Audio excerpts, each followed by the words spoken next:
नमस्कार विद्यार्थियों, स्वागत है आप लोग का उत्कर्ष नर्सिंग क्लासेस के ऑनलाइन प्लेटफॉर्म पे। स्वागत आप लोग का उत्कर्ष परिवार में। आज जो आप लोग थंबनेल देख रहे हैं डेफिनेटली कि नॉर्सेट 10 के लास्ट 60 डेज के अंदर स्ट्रेटजी आप लोग के सामने क्या रहने वाली है, क्या कुछ नया रहने वाला है नॉर्सेट 10 के लिए। अगर हम बात करें, दिल पे हाथ रखकर सच सच बताना आप लोग अपने आप से कह करके कि क्या आप लोग नॉर्सेट 10 को इस समय क्वालिफाई कर सकते हैं क्या? अगर मैं आपसे पूछूं, मैं अपने आप से पूछूं, इंटरनली पूछूं, can I do this work, एक वर्ड होता है can I do this work, क्या मैं इस काम को कर सकता हूं? अंदर से आवाज आती है यस और नो, अंदर से आवाज आएगी यस और नो। सबसे पहले तो उस आवाज को सुनने की कोशिश करो, हकीकत में उस आवाज को सुनने की कोशिश करो कि क्या मैं इस एग्जाम को क्रैक कर सकता हूं। कई लोग तो अंदर से बोलेगा अरे नहीं, अभी ज्यादा प्रेशर नहीं लेना है, अभी तो एग्जाम नहीं, अभी तो एग्जाम हुआ ही है, ये मेरा फर्स्ट अटेम्प्ट है, अभी तो मेरी डिग्री चल रही है, या फिर डिग्री अभी एग्जाम रिजल्ट आया है, अभी तो मेरे को टाइम लगेगा, अभी तो मेरी कोचिंग ही पूरी नहीं हुई। कई प्रकार के डिफेंस जो अपना रहे हैं ना, वो लोग पहले ही हार मान चुके हैं। और अगर बोले, जिन लोगों ने बोल रखा मन में मेरा होगा, चाहे तो बाहर से हम लोगों को डर लग रहा है, लेकिन अगर अंदर से, अगर कहीं से भी मन की किसी भी गहराई से एक अगर वर्ड आ रहा है कि मेरा तो सिलेक्शन होगा, तो बस उस वर्ड को पकड़ने की कोशिश करो। लास्ट 60 डेज आप लोग के पास में बचे हैं, और इसके अंदर सिर्फ अंदर आत्माओं से जो एक वर्ड निकल करके आ रहा है कि मेरा सिलेक्शन होगा और इस बार ही होगा, बस उस वर्ड को पकड़ के रखना। मैं हमेशा कहता हूं, मन के हारे हार, मन के जीते जीत। और जिसने मन से जीत लिया है कि मेरा सिलेक्शन होगा, उसको कोई नहीं रोक सकता है। बस इस वर्ड को अपने दिमाग से निकाल दो, इस बार नहीं तो अगली बार होगा, अगली बार नहीं तो अगली बार होगा, इस बार ही होगा। और 60 डेज के अंदर एक ऐसी स्मार्ट स्टडी अपन लोग करेंगे जिसके द्वारा आप लोग सिलेक्शन निकाल करके रख दोगे। इस बार यकीन मानिएगा, त्योहार पे जब आप लोग घर पे जाओगे तो सेंट्रल गवर्नमेंट एम्प्लॉयर से ऑफ लेकर के आप घर पे जाओगे। आपके बैच के ऊपर इस बार नर्सिंग ऑफिसर लिखा हुआ देखना चाहते हैं हम लोग। आपके घर वाले, आपके परिवार वाले, आपके रेस्पेक्टेड टीचर जो आपसे आस लगाए बैठे हैं, इस बार आप लोग को सिलेक्शन लेकर के निकाल करके रखना है। अगर हम बात करने की कोशिश करें, 60 डेज के अंदर आप लोग के पास में क्या इवेंट रहने वाला है, किस प्रकार से आप लोग तैयारी करोगे, तो यहां पर आप लोग के सामने 60 डेज को लेकर के 60 डेज की आपकी स्ट्रेटजी प्लान बताने की कोशिश करेंगे। देखो, सबसे पहली बात 60 डेज,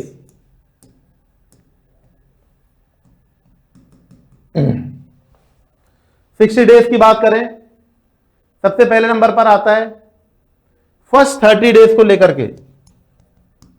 फर्स्ट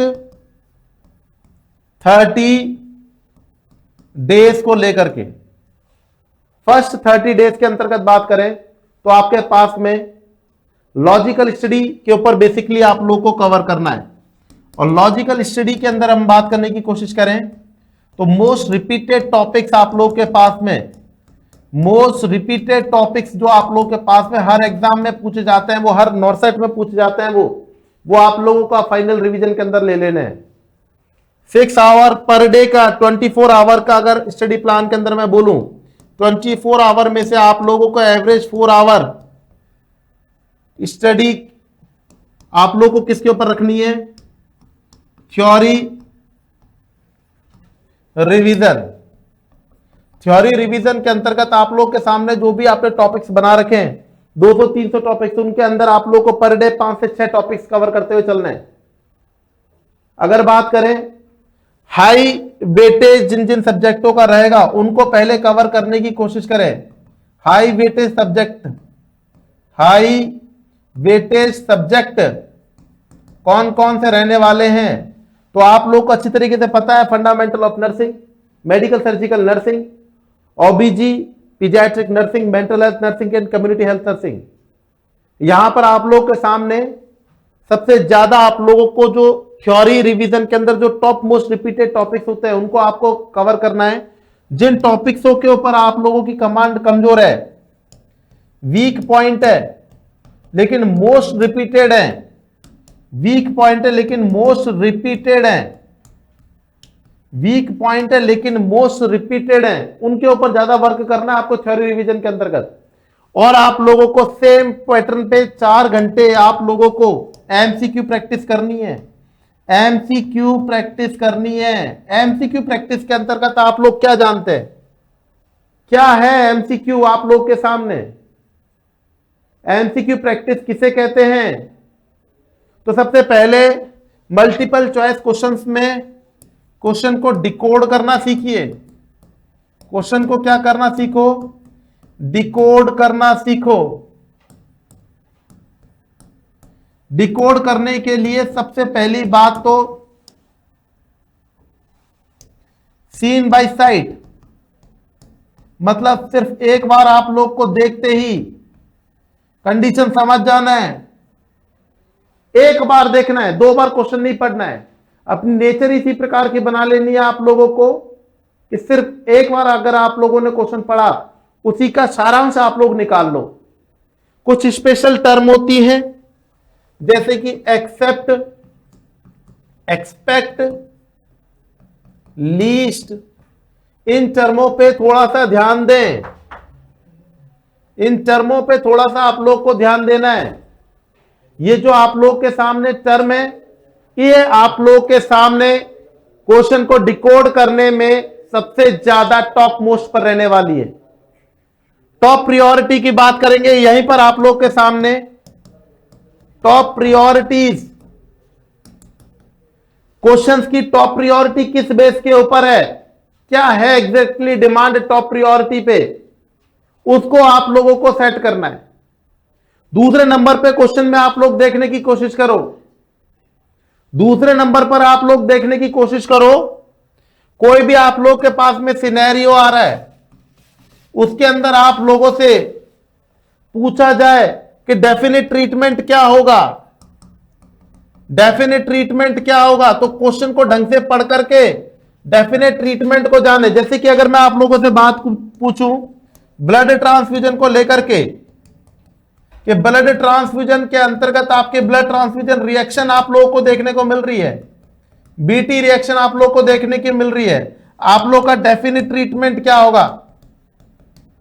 जो बच्चे इस क्वेश्चन को देख रहे हैं, सेशन को देख रहे हैं, वो लोगों का एक ही आंसर होगा, stop the transfusion, stop the transfusion.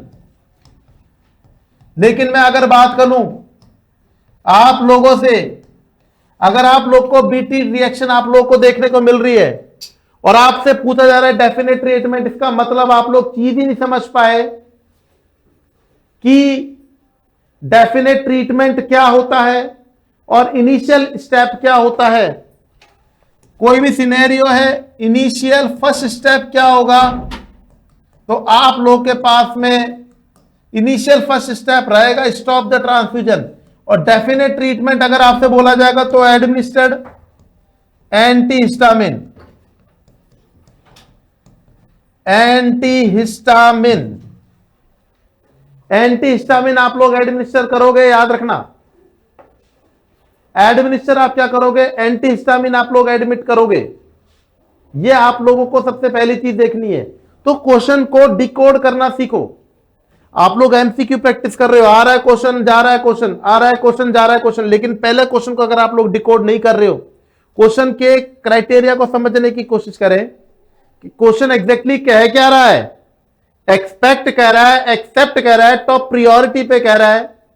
Question के अंदर पूछा है इनिशियल ट्रीटमेंट क्या रहेगा, मतलब तुरंत वो क्वेश्चन देखते हैं आप लोग कई बार, EtCO2 and tidal carbon dioxide को असेस करना, ये क्वेश्चन कई बार आपके पास में आता है।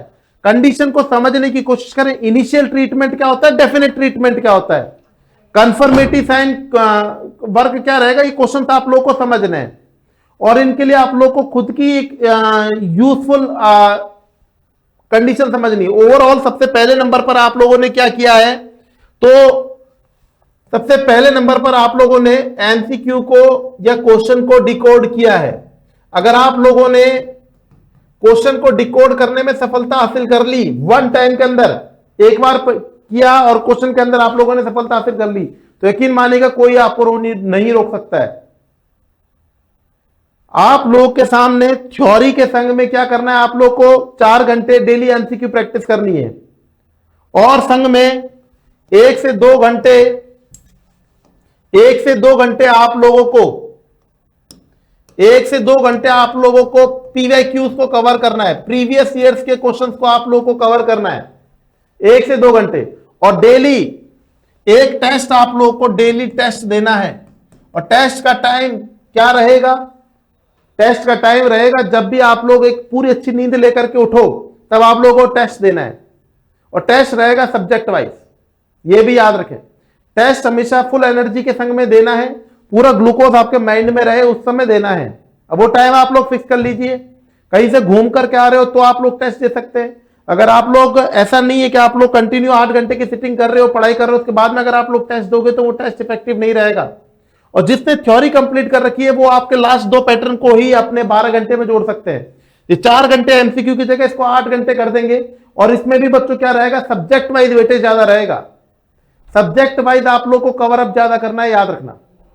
लास्ट 30 डेज के अंदर बात करने की कोशिश करें। लास्ट 30 डेज के अंदर अगर बात करने की कोशिश करें तो लास्ट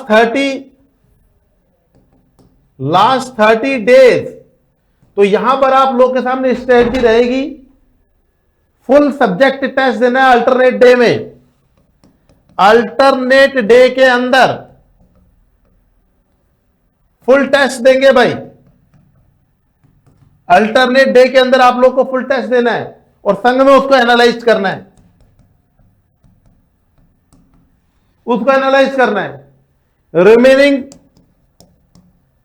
रिमेनिंग डेज के अंदर आप लोग को मॉक टेस्ट चलना चाहिए। मैं एक ही बात कहता हूं, टेस्ट कोई सा भी हो, क्वेश्चन को डिकोड करो, क्वेश्चन को ढंग से पढ़ो, क्वेश्चन पे वर्क करो, सिंगल टाइम पढ़ने की नेचर डाल लो, एक बार में क्वेश्चन को पढ़ने की नेचर डाल लो। और उसके अंदर जो आपकी वीकनेस रही है उसके ऊपर वर्क करो, उसके ऊपर आप लोग को वर्क करना है। एवरी संडे, प्रत्येक संडे के दिन 4 घंटे नॉन नर्सिंग को देना शुरू कर दो।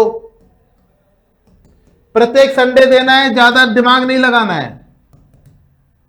नॉन नर्सिंग के ऊपर वर्क करना शुरू कर दो एवरी संडे, क्योंकि प्रीलिम्स में आप लोगों को इसका वेटेज पता है अच्छी तरीके से कितना रहता है।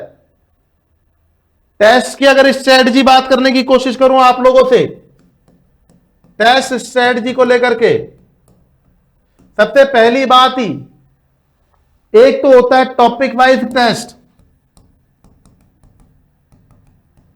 ये आप लोगों को अल्टरनेट डे में देना है, जो कि क्या होगा, आपके कॉन्फिडेंस को बूस्ट अप करेगा, कॉन्फिडेंस को बूस्ट अप करेगा, याद रखिएगा। और मैं हमेशा कहता हूं, मन के हारे हार, मन के जीते जीत। फिर उसके बाद में सब्जेक्ट वाइज टेस्ट देना है। पहले टॉपिक वाइज दे लिया, फिर सब्जेक्ट वाइज टेस्ट दे लिया। पहले मेंस्ट्रुएशन साइकिल का टेस्ट पेपर दे दिया, फिर कंप्लीट ओबीजी का टेस्ट दे दिया, फिर उसके बाद में फुल मॉक टेस्ट दे दिया, फुल मॉक टेस्ट दे दिया every third day in last 3 weeks. याद रखिएगा, आप लोग के लिए उत्कर्ष परिवार जल्दी लेकर के आएगा all India NORCET mock test. इसके अंदर आप लोगों को रैक और कंप्लीट एनालिसिस मिलेगी, ताकि आप खुद अपने आप को स्टैंड अप कर पाए कि आप लोग कितने पानी के अंदर चल रहे हैं और कितने आप सरफेस के ऊपर है, और आपको अभी कितने पढ़ाई की और जरूरत है। आप लोगों को रेगुलर बैचेस के ऊपर तैयारी करते चलना है।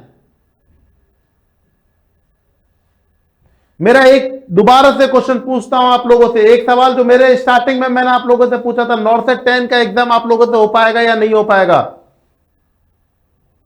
यहीं पर आप लोगों का छुपा हुआ है आंसर। जो इतनी तैयारी कर लेगा, जो इतने टेस्ट दे लेगा, जो सीक्वेंस से आगे बढ़ लेगा, जो एमसीक्यू सॉल्व करना सीख जाएगा, जो क्वेश्चन को डिकोड करना सीख जाएगा, वो एम्स की सीट को प्राप्त करेगा बच्चों। यहां पर अगर आप लोगों से बात करें, अगर स्टूडेंट सपोर्ट के लिए, तो आपके सामने नॉर्सेट 10 का 100 days target batch MCQ batch आप लोग के सामने है। यहां पर आपको टैग प्राइस नहीं देखना है, टैग प्राइस नहीं देखना है। प्राइस टैग को अगर आप लोग देख रहे हैं उस चीज को छोड़ दीजिएगा, लास्ट क्विक रिवीजन करना है। 30 डेज की बात है, तो आप लोग आज ही उत्कर्ष ऐप को डाउनलोड कर सकते हैं और जुड़ सकते हैं उत्कर्ष परिवार के साथ में। यह नॉर्सेट 10 का 100 डेज के अंदर कंप्लीट होने वाला टारगेट बैच है। संग में आप लोग को मिल रहा है नॉर्सेट 10 का MCQ batch live from studio, जो कि 12 जनवरी से स्टार्ट हो चुका है। और हम लोग आप लोग की प्रिपरेशन के लिए सुबह शाम दिन रात तैयारी कर रहे हैं। तो अब रुकना नहीं है, थकना नहीं है, और लास्ट अंत समय पर सिलेक्शन लेकर के दिखाना है आप लोग को। तो मैं अंत में यही कहना चाहूंगा सभी बच्चों से, all the very best to your preparation. सही दिशा से पढ़ाई करो और सिलेक्शन नॉर्सेट 10 के अंदर ही निकाल करके दिखा करना है आप लोगों को। और जो सपना आप लोगों ने अपनी खुली आंखों से देखा है उसको पूर्ण करने का टाइम आ चुका है। नॉर्सेट 10 का एग्जाम पूरे विश्वास के संग में जुड़ जाइएगा अपने उत्कर्ष परिवार के संग में। Thank you so much. Radhe Radhe, जय हिंद।